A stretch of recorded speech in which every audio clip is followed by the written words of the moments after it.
afternoon out there. It's Nason, Max, and Donnie at Here Technologies, still in Huntsville, Alabama. Just coming back to talk about the HearBack and the HearBack Pro. I've got some, first thing I want to mention is look how cool we look. I'm going to tell you what, we have cleaned the place up, and man, it's all nice. The table's nice, and it's all, if we took that camera and panned it, it would still be the same junkyard you saw last time. But anyway, it looks really good in this shot, so we're kind of proud of that. Hey, we're moving up in the world. Today, we wanted to talk about features of the HearBack Pro and, you know, why we did things the way we did, and kind of compare our stuff to, you know, the other systems that are out there a little bit. And then we're going to answer a few questions that we got once we were done with the last live broadcast. And I'd like to start with that. I got a question. In fact, I still get questions when someone's ordering a Pro system. I'll get an order in and it has, you know, I want a hub frame, I want 6 mixers, I want the network card, and I want an analog card.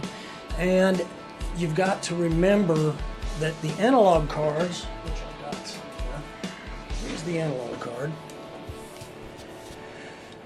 The analog card itself is 8 channels. And the reason it's only 8 channels is, as you can see, this thing's pretty dense, and we just ran out of real estate. So we've got a single DB25 connector, and it is an 8-channel input, analog input.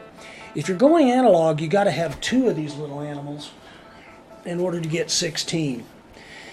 And I think that's a bit confusing, and it can be on a system that's this modular. I'm trying to get them even here, and it's weird.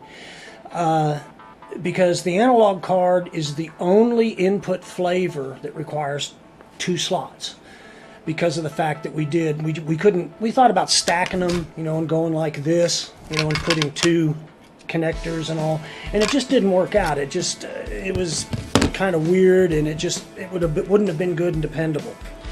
All the other cards, whether it's Dante, AES, all the digital flavors require only 1 card.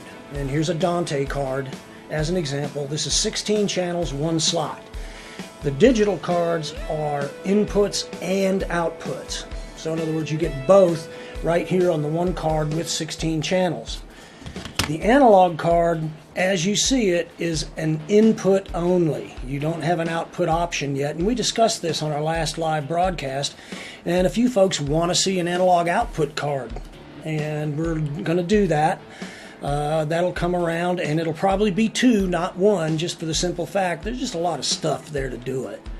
But that's just one thing we wanted to make sure that everybody realizes, that the analog is the only one that requires 2. It's an input only.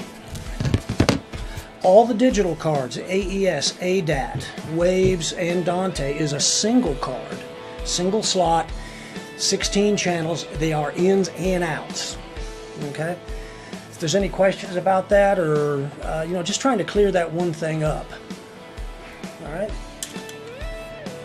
And remember that we will be at AES next week. We fly out Tuesday. We're going to get on the jet plane and head to Los Angeles. So we're at booth 627. Come by and see us. We'd love to see you there. If you've got a HearBack Pro mixer, we will upgrade it to Firmware for free. Just bring it into the show. If you have problems getting it into the show, let us know. We're walking in for you. We're pretty easy to get along with.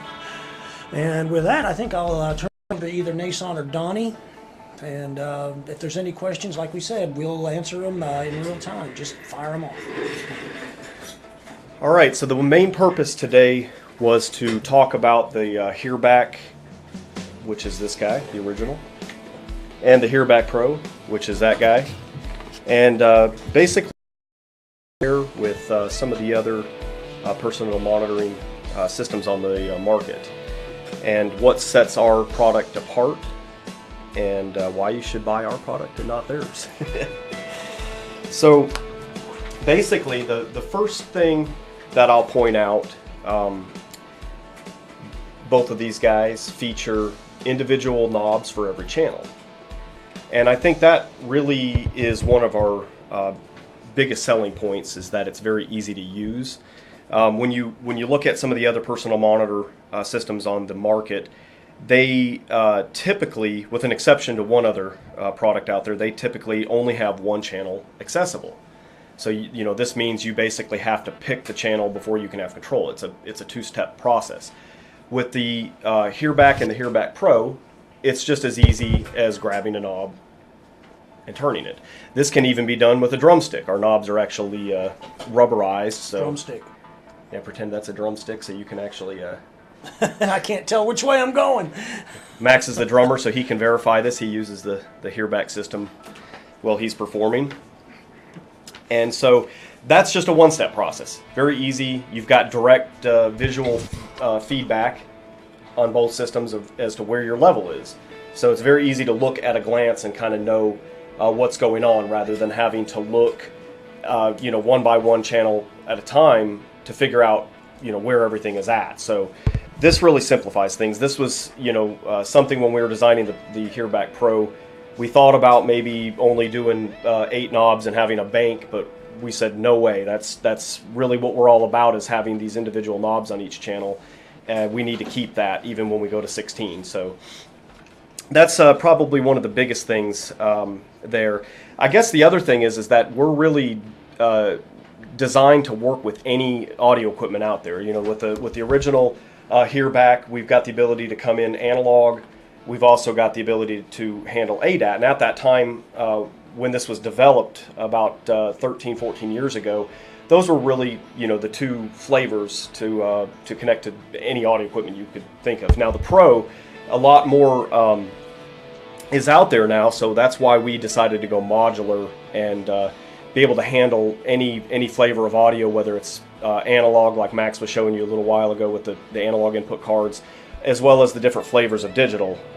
We've developed the Dante, the Wave Sound Grid, the AES EBU, and the ADAT card. And the great thing is we've got the card slot, so if anything else, any other flavors of digital come out in the future, we'll build a card for it. That's kind of the idea, is that this is the last monitoring system you'll ever need, because we've designed it in a modular way that we can easily expand and upgrade and swap pieces out.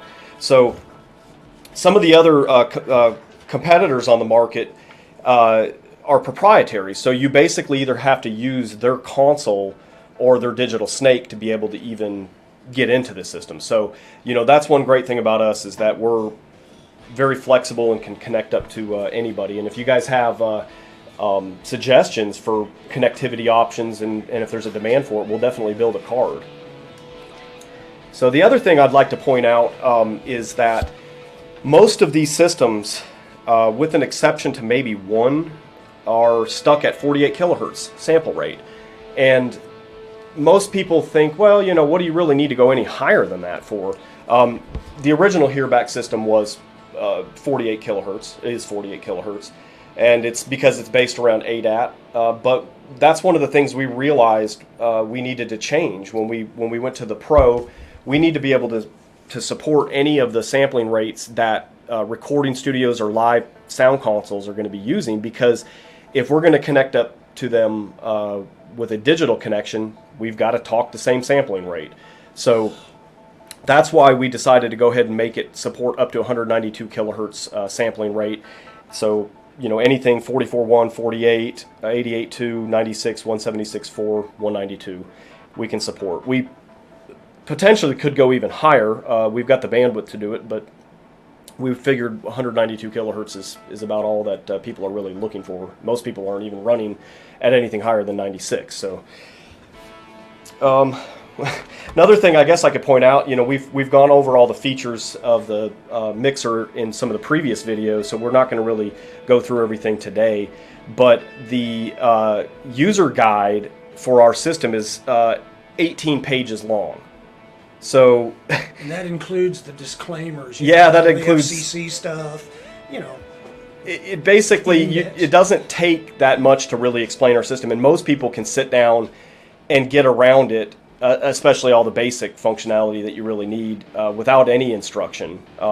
That's one thing. The guys that are using our system out there that use it for scoring movies, films, they love it because the musicians they can just walk right in and use the system. They don't have to have any training, and these guys probably have never seen the system before. They can walk right up and use it. So that's what's great about both of these guys. Hearback Pro, you can just walk right up, use the system without any training. So some of the other competitors out there, they have manuals that are up to looking through my notes here. There's one that's got a manual that's 108 pages long. So that seems like you almost have to go and get certified just to use the thing. And it's worth noting that our 18 pages covers both the mixer and the hub. Yes, that's correct.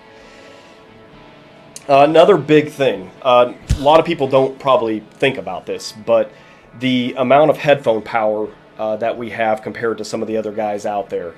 So the amount of power is dependent on the headphones. And you really have to kind of take a look at the headphones and see what impedance they are. They can range, anywhere from 8 ohms up to about 600 ohms. Standard headphones typically will be around, I guess the majority are going to be around probably about 32 ohms. But you can order them in all different flavors. A lot of headphones, a lot of the professional headphones actually have options to come in 32, 80, 250, 600.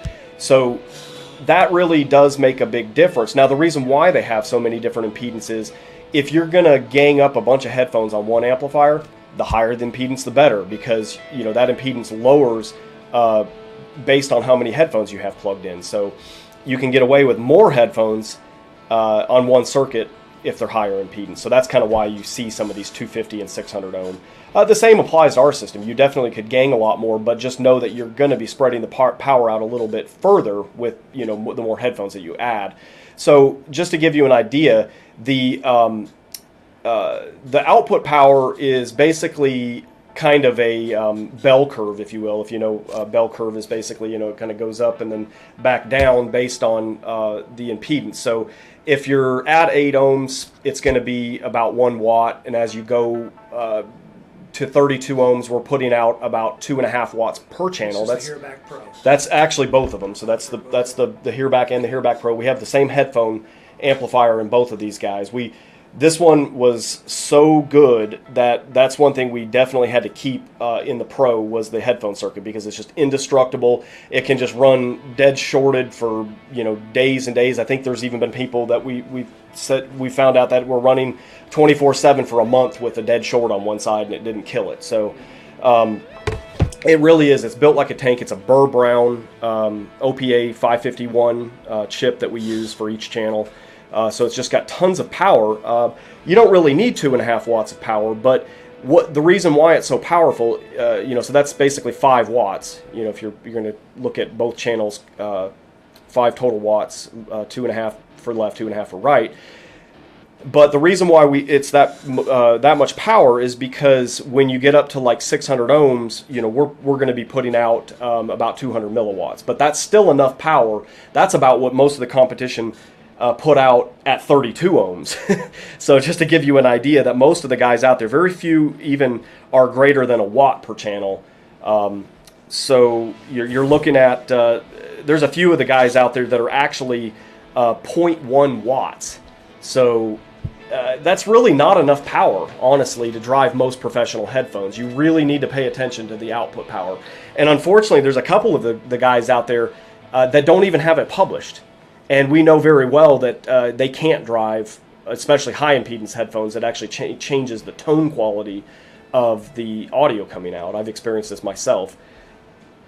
So be really careful when you're taking a look at some of these other mixers out there, what the output power is and at what impedance. Most of these guys don't list what the power is at each impedance, but that really is pretty important.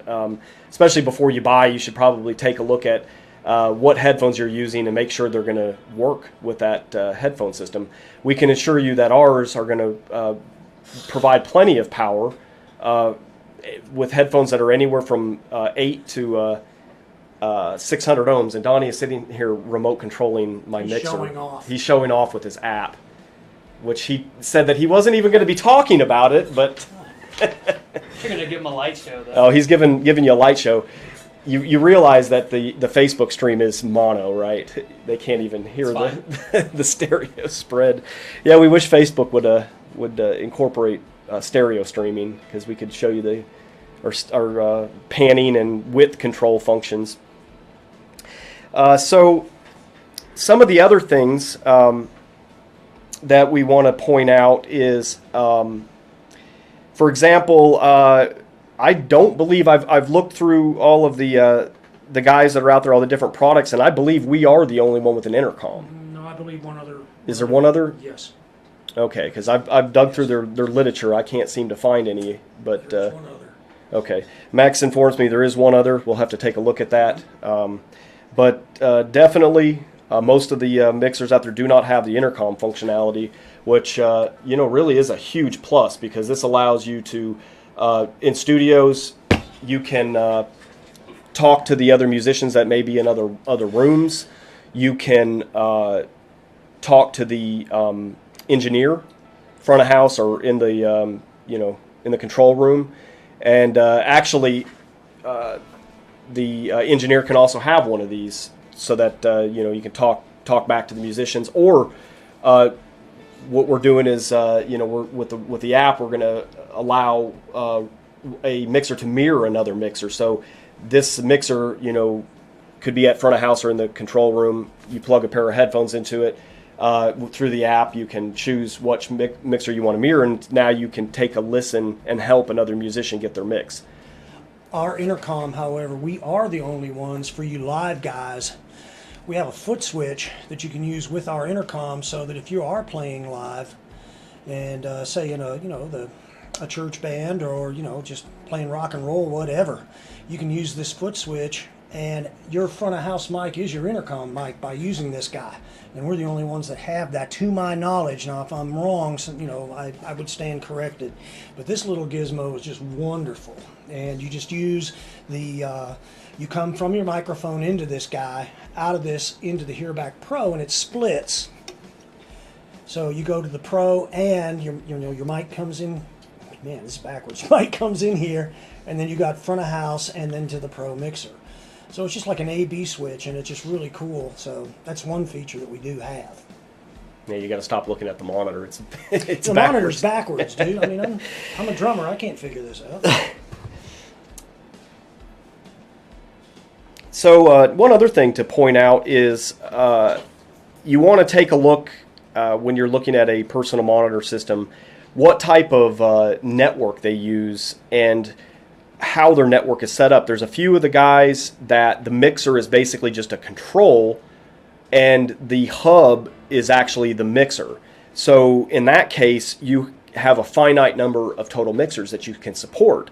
There's one that I've seen that's can only handle up to 16. There's another system that can handle up to 32. There's another system that can handle up to 60. We can handle an unlimited number of mixers. There is absolutely no limit because of our architecture and the fact that we use gigabit Ethernet as our backbone. It's very easy to split and daisy chain and whatever you like to do. The fact that we use use standard gigabit Ethernet makes it very easy to use off-the-shelf switches if you like. So that's something to definitely take into consideration. Is are you limited with the total number of mixers? Can you expand larger, if you need to? The other thing I'd like to point out is the mic stand mount. Believe there is only one other product on the market that actually has a built-in microphone stand, and you can actually see, this is just screwed right into the back. There's a threaded insert. It's brass, so it's not going to strip. Yeah, the regular Hearback has got it as well. So you don't need any optional accessory. A lot of the guys sell that piece additional to the mixer, so you're going to end up paying more money just to have the mic stand mount. And as far as the features that we incorporated in the Hearback Pro, we basically listen to our customers, especially a lot of the very well-known producers and engineers out there that use our product. They basically told us, keep it very simple. Don't include a lot of unnecessary things like equalization, compression, reverb, because these things really end up getting the musicians into trouble, because they start tweaking around with the mix, and then they complain that they can't hear, and they don't understand. They're trying to hear what they need to, and a lot of times they end up digging themselves into a hole, because their purpose is to play, not to have to know how to engineer sound. So the idea with our system is that these channels are all fed from a console, and all of the channels are all EQ'd, and the dynamics are controlled, and any necessary effects are already on them, or you can set up a channel or a pair of channels as your effects return if you want to give them that ability to listen to reverb or whatnot.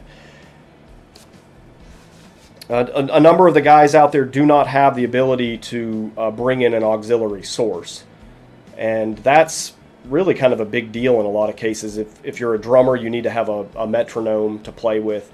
That aux input is huge. Also for ambience. So very few of the guys out there with these personal monitor systems actually have an auxiliary input or an ambience input, whether it's built in or whether it's a microphone input. We decided on ours to make it a standard microphone input, just a standard XLR with phantom power. So you can use any microphone you like. We do provide one actually for relatively inexpensive. Yeah, I think they're basically all shipped off to the AES show right now. Actually, I think I got one over here. Here we go. It's missing. AM12. We're missing the little foam windscreen, but basically that plugs in up here, and it's just a little gooseneck mic, relatively inexpensive. Sounds great actually for what it is. The AM12, but you can use any microphone. It's got 15 volts of phantom power, and the reason why we did that was because after doing some tests, the handling noise and the sound quality of building in a microphone just really did not meet our standards. So we did not want to include that built in. Even though that sounds like a great idea, it does not really work that well. So that's why we decided to do that. Plus, we didn't really want to add cost for the people that didn't need the ambience, So that's why it's basically an optional accessory. So anybody have any questions?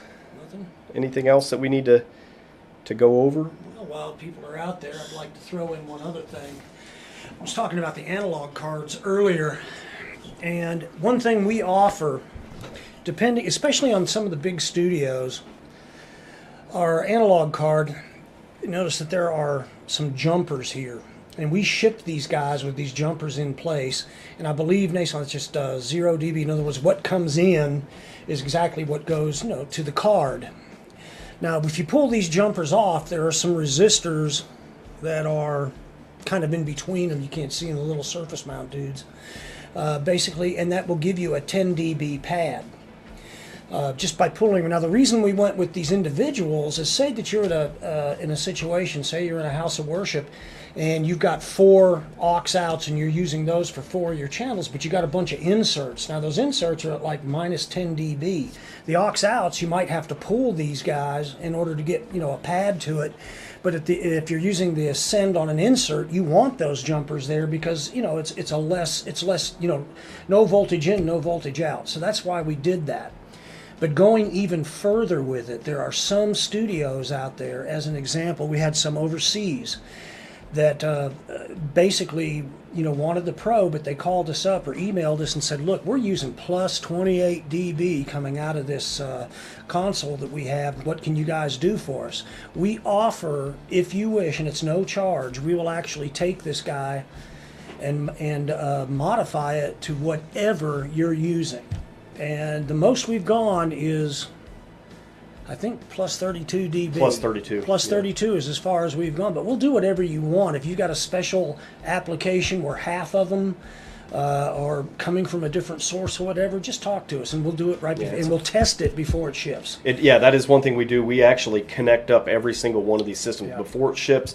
We go through and take a look at the THD. We take a look at the level on every channel to make sure they're all matched. So we don't just ship this thing out the door. We actually go through it, do a one-over, and make sure everything is in good operating order, make sure the firmware is up to date before it goes out the door. So. And that is a good point, too.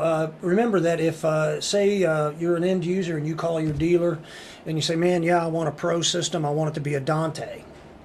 And basically we can do that for you. Say you want a Dante with 2 network cards. Just let them know what it is and let them tell us, yeah, this is all one system. We will actually test it in real time, load it, preload, test, and make sure everything's cool. So that's pretty neat. We also have we've had some studios that want to put the hub out in the actual room, the live room, and they can't have any noise, so they need to eliminate the fan. So we actually have Max, if you're looking for the lid, I think I moved them out there on the shelf. Max is going to go grab one of these lids, but what we did was we where we can eliminate the fan from the hub. The mixers do not have a fan, so they're absolutely dead quiet. And you can see Donnie is moving the volume knobs around there from his iPad app, just so you know they are supposed to be moving. But anyhow, for the fan on the hub, what we can do is we have an option where we can basically replace the lid of the hub with a perforated lid that and then we basically remove the fan and just unplug it or unplug it. And as long as you don't have another piece of equipment in the rack directly above it, you do need to make sure that there's some clearance there for the heat to escape. This is just a convection cool setup, so basically you eliminate the fan and the hub is dead silent. So we discovered this actually on accident, just from the hub that we have here in the lab. We keep the cover off of it so that we can get access to the cards for doing testing and things like that. So we noticed that the fan never comes on because it always remains cool just through convection. So that's one other option that we can do. Yeah, we've been asked a lot of times, well, why'd you put a fan in it to begin with? If you can imagine that hub with 4 network cards, that's 32 mixers hooked to it, and there's a studio I can name right now that's done that. That's a lot of heat generated by those ICs, especially those Ethernet, Yeah, ICs. They get hot. They get extremely hot. The fan is there, put it in a machine room or something like that, because we just don't want it to decide that it just wants to quit on you just because it got too hot. We actually are using the quietest fan on the market. We did a lot of research trying to find this fan. It's fairly quiet, but if it's in a live room, and you got some pretty sensitive microphones, and you just can't have a fan, period. Doesn't matter how quiet it is, it's going to pick up.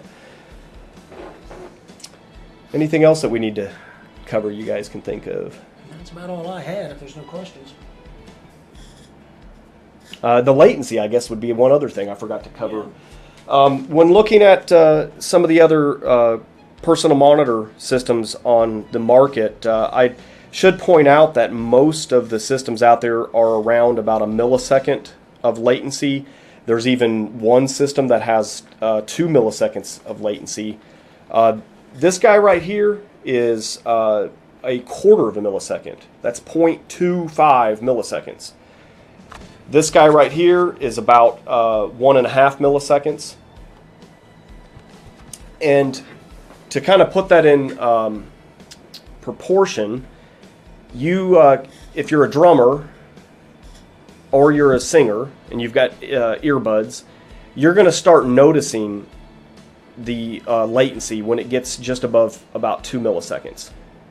If you're hitting a snare drum or you're singing and you've got the bone conduction between you and then you've got the in-ear monitor, you're going to start noticing that there's something wrong. You may not know exactly what it is. It's not exactly a perceivable delay just yet. It's just the phase is wrong, and with the being a drummer, you can definitely tell because it's such a quick impulse if you're hitting the snare drum and it's not there. So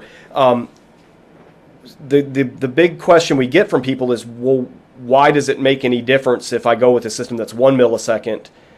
Or, as long as it's under 2 milliseconds, why does it matter? Well, if you're using a digital console and you come out of that console analog, and you come into a personal monitor system, you basically have converted twice from analog to digital, digital to analog, analog to digital, digital to analog. Each time you do that, you're adding latency. And so if you're using a console, which some of these consoles out there, I don't really want to name any names, but some of the real popular ones people are using right now have actually a few milliseconds of latency. So if you start with a few milliseconds and then you come out and then run into our system, you're really not adding anything to it. You know, a quarter of a millisecond plus a console that's already 3 or 4 milliseconds, you're not really going to notice anything. And remember, that quarter of a millisecond is analog in to the analog out of the headphone. If you go with our, one of our digital flavors, it's even less than that. It is. So yes. it makes we just want to be invisible to the rest of the stream. In other words, we don't add anything or as little as possible. The network latency of the Hearback Pro, we're using gigabit Ethernet, and it's down in the nanoseconds. So that's really not where the latency comes in. The latency is mainly in the A to D, D to A conversion, and also some of the buffering. But this guy right here only has a maximum of about 8 samples in the buffer, so we keep it very, very lean so that you can't acquire too much latency. Also, I guess one other thing I didn't talk about was line outputs. There's a number of these personal monitor systems that do not have any line outputs. So if you wanted to feed a wireless transmitter for in-ear monitors, or you wanted to feed a wedge, you basically have to come out of their headphone output, which is really the wrong impedance and it's not balanced. So you therefore could run into issues with hum, ground loops, things like that. The Hearback Pro actually is completely isolated because it uses power over Ethernet to conform to those standards. This actually has to have 2,000 volts of isolation, so it is completely isolated. You'll never run into any ground loops between mixers, between the mixer and the hub, and so forth. In fact, because of that, this guy is really not at risk for lightning strikes. If you have nearby lightning strikes, a lot of those systems out there are going to have problems, or they have the potential to getting zapped. So with the Hearback Pro, because we use that 2 kilovolts of isolation, obviously lightning is more than 2 kilovolts, but what people have determined through testing is that with that gap, with that 2,000 volts of gap, the lightning's not really interested in trying to follow that path. It's going to try to find the quickest route to ground, and if it gets up against something that's got that much impedance, it's really going to take a different route. So we so far have not had any failures at all out of all the Hearback Pro systems that are out there with lightning damage. There's not a single one. In fact, there's really no failures at this point. So that's really good news. For expansion, most of the competitors do not really have any way to expand. There's a few of them that have USB, one with MIDI, but not really any way to add any kind of additional accessories. That's one thing we decided to do, was put this little option slot, basically, where we can build cards.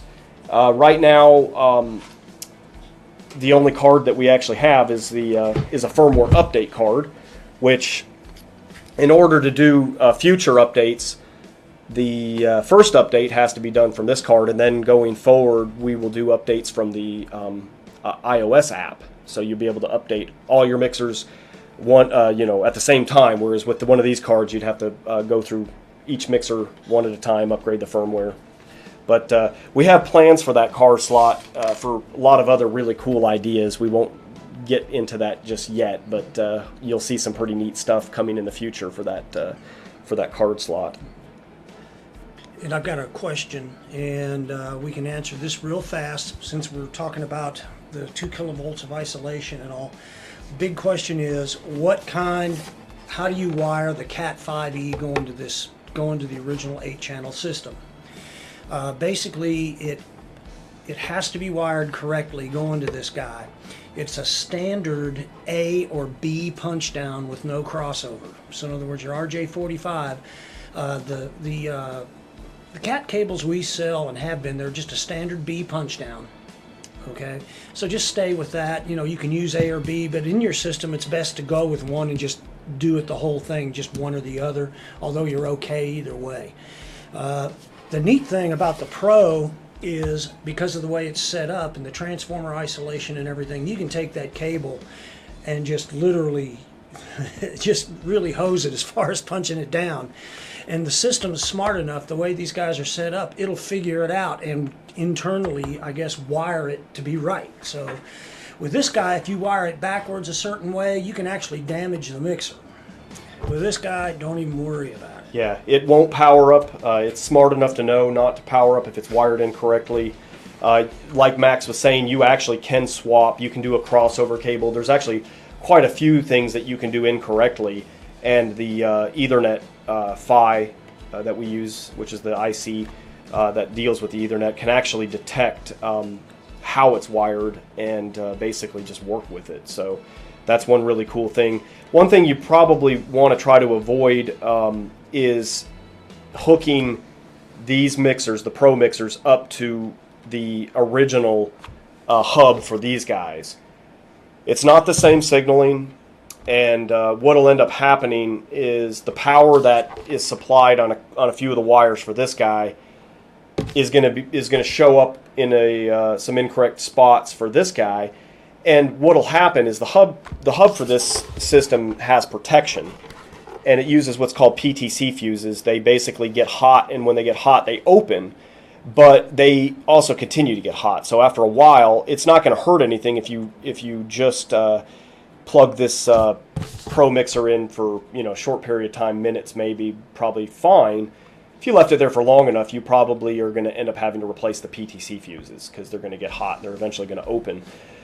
Going the other way, if you plug the original Hearback mixers into the Pro hub, it's not going to care. It's going to try to do a handshake, and it's not going to see a legitimate PoE device, so it's just not going to do anything. You're not going to hurt anything. So they're not compatible. We did have to abandon the ADAT signaling that we used over copper because the limitations with being 48, limited to 48 kilohertz.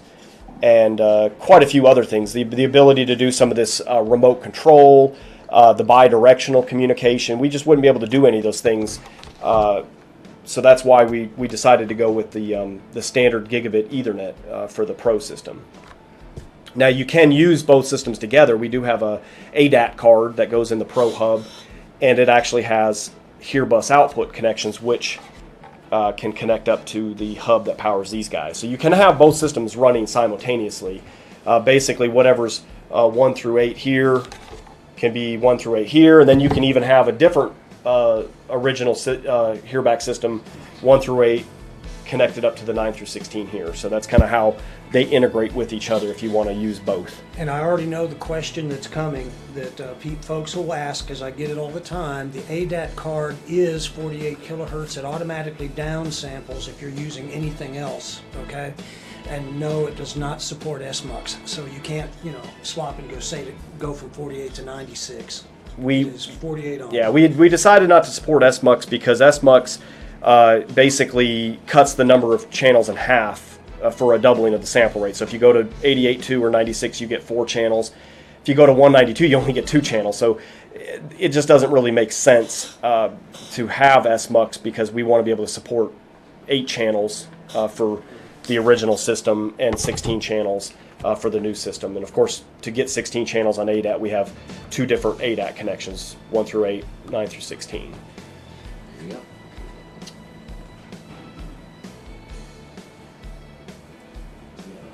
And really, as far as the number of channels out there, I can point out that just about everybody on the market is at 16.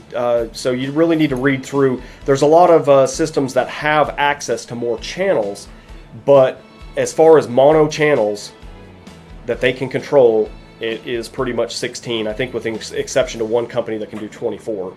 There's a lot of companies that have access to 40, 48, 60, channels and so forth. And we actually do have the bandwidth to do 512 channels. We just don't see a great way to give easy access to that many channels, and we don't really want to get into doing bank switching and routing and so forth. So this just makes the most sense.